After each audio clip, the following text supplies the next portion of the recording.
स्वागत है आप सभी का एक बार फिर अपने संस्कृत व्याकरण के चैनल पर। और आज की क्लास में हम पढ़ने वाले हैं सूत्र अदस औ सुलोपस्य। ठीक है, बहुत ही मोस्ट सूत्र है और काम भी इसके कुछ एक्स्ट्रा है। एक काम नहीं, यहाँ पे दो दो काम करता है। और इससे जो बनने वाली सिद्धि है वो सिद्धि बनेगी असौ, इस तरह से है ना। असौ शब्द कौन सा रहेगा? अदश। अदश शब्द जो है वो सर्वनाम संज्ञक शब्द है। ठीक है, जो 35 शब्द हमने पढ़े थे उनके अंदर अदश शब्द भी आता है ना, तद तद, उसके बाद में इदम अदश एक शब्द आता है अदश, तो सर्वनाम संज्ञक शब्द है।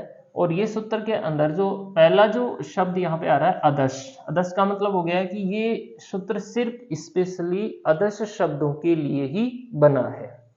ठीक है, काम क्या करेगा? पहले तो यहाँ पे पदच्छेद यहाँ पे करने की आवश्यकता नहीं है। अदश का मतलब हो गया अदश शब्द, अदश शब्द औ औ आदेश करेगा ये, और सु का लोप करेगा ये, दो काम करेगा एक।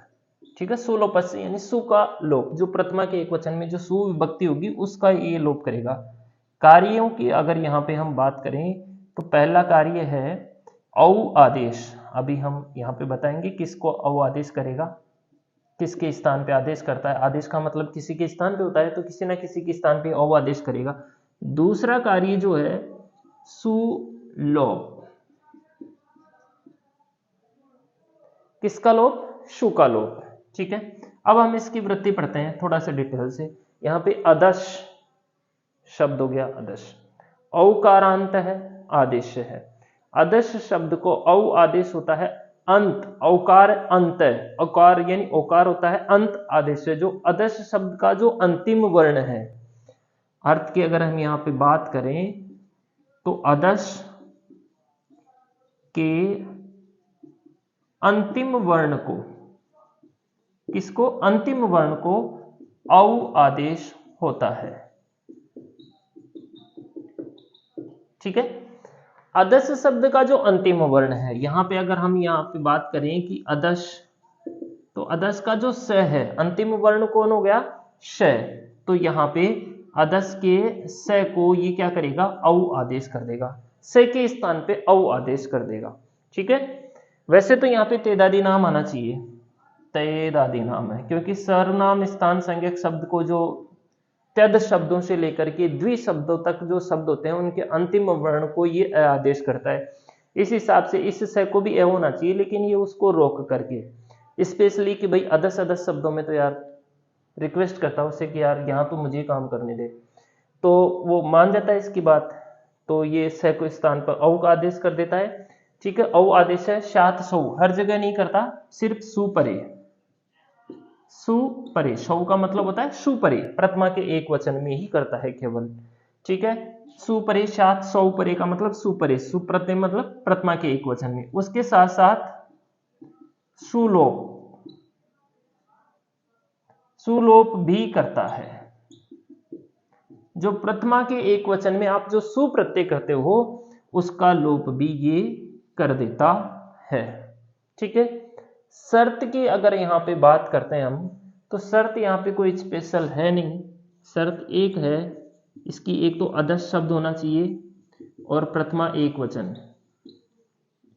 प्रथमा का एक वचन होना चाहिए, प्रथमा के एक वचन में जो सुप्रत्यय होता है ना वो होना चाहिए।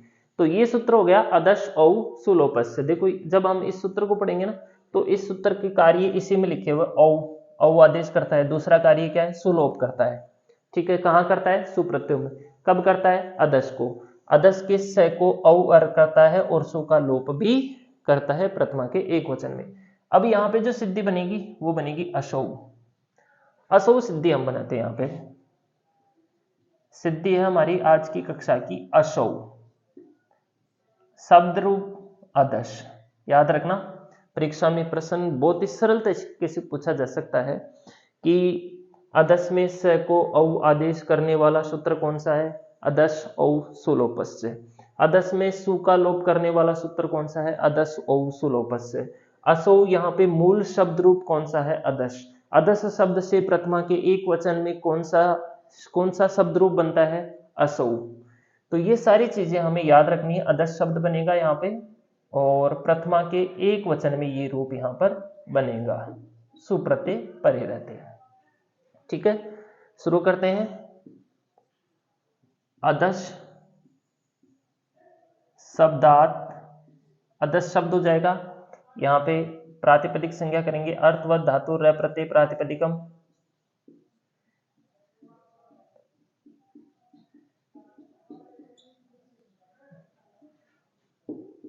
ठीक है, उसके बाद में हम यहाँ पे प्रथमा सोजस मऊट आप लगा देना, प्रथमा के एक वचने, प्रथमा एक वचने सु प्रत्यय, और सु का क्या करेंगे हम, अनुबंध लोप।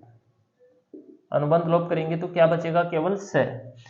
ध्यान रखना, अदश शब्द रहेगा तो अदश का स क्या रहेगा, हलंत रहेगा। ठीक है, अदश प्लस स, ये स्थिति हो गई अदश प्लस स। अब यहाँ पे देखो सुप्रत्यय परे रह गया, अदश हो गया, तो यहाँ पे ये सूत्र आ जाएगा, इसको कोई रोकने वाला नहीं है। सूत्र लिखेंगे हम, सूत्र को लिखते समय स पूरा लिखेंगे, अदश, अदश की स को औ करता है, सुलोप भी करता है। इस तरह से इसको याद रखेंगे अपन, अदश औ सुलोपस्य। अदश के स को औ करता है और सुलोप भी करता है, सुप्रत्यय परे रहते करता है, दोनों चीज याद रखेंगे हम। इति सूत्रेण स स्थाने औ कृते, ध्यान रखना बड़ा औ करेगा। ठीक है, स के स्थान पे औ कर देता है। ठीक है, औ कृते सलोपे कृते, स का लोप भी हो गया। तो अब यहां पे अपने पास स्थिति होगी द पूरा लिखेंगे, हलंत नहीं है। अद, इस स को हो गया औ और इस स का हो गया लोप। ठीक है, अब यहां पर स्थिति होगी अद प्लस औ। ठीक है, अब एक सूत्र हमने पढ़ा था, सह सिद्धि बनाई थी एक हमने, एशह सिद्धि बनाई थी हमने, है ना, यह सिद्धि भी हमने बनाई थी। तो ये कई सारी सिद्धियां हमने बनाई थी। तो वहां पे एक सूत्र हमने पढ़ा था, तदोहो शह सावंतयोः, इस तरह से एक सूत्र आया था, हमने पढ़ा था इसको, अच्छे से इसकी एक्सप्लेनेशन की थी, काफी सारी सिद्धियां हमने इसकी बनाई भी थी। ये सूत्र क्या करता है कि जो कुछ लिमिटेड शब्द हैं उनके स्थान पे जो तय और द होता है उसको ये स कर देता है। ठीक है, तय को और द को स करता है, अंत में नहीं होना चाहिए, और सु विभक्तियों में करता है, केवल सु होता है वहां पे, हमने सुई किया है यहाँ पे। और अनंत योग का अंत नहीं होना चाहिए, अंत नहीं है यहाँ पे, द के बाद में ए भी है, तो इस हिसाब से द को क्या कर देगा ये सूत्र, स कर देगा। इति सूत्रेण द स्थाने स कृते, द को क्या हो गया स, तो अब यहां पे स्थिति द की जगह होगी स। ठीक है, स अश औ। अब यहां पे हम सूत्र लगाएंगे, वृद्धि रेचि, इति सूत्रेण वृद्धौ कृते, और इस सूत्र से हम इसकी वृद्धि कर देंगे, तो यहां पर अपनी सिद्धि बन जाएगी असौ इति रूपम सिद्धम। इस हिसाब से अपनी सिद्धि यहाँ पे आसानी से बन जाएगी। तदोष सामंत्यो हमने काफी बार पहले पढ़ा है, और यहाँ पे केवल एक नया सूत्र यहाँ पे आया है, अदश औ सुलोपस्य, इसको हमें याद रखना है। कार्य क्या करता है, ये अदश शब्द के स को औ आदेश करता है, तेदादी नाम का निषेध करता है, सु का लोप भी करता है, शर्त इसकी अदश शब्द के प्रथमा के एक वचन की रहेगी। धन्यवाद।